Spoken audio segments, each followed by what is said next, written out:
customer daripada Keluang repeat untuk kali kedua di gudang Bos Ijan.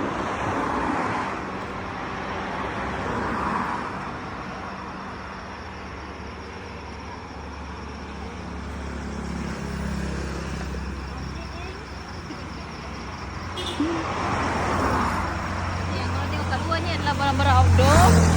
Ni yang Bos Ijan ada ni yang pada sana. Terima kasih.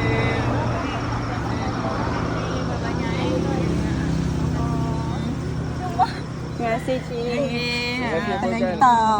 Jangan lupa kita orang pula. Kalau anaknya mantu lagi jemputlah. Jemput tak datang. Tak ada masa kita datang. InsyaAllah. InsyaAllah. Dah senang datang je lah. Itu hari ada offer masak lemak cik tak sampai.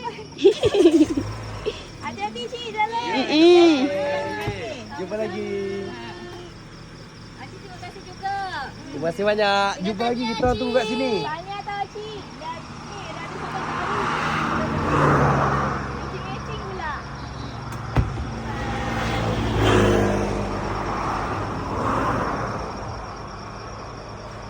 Cik sama Izwan. Hati-hati jalannya. Jangan laju-laju ya. Cik borak-borak tau cik.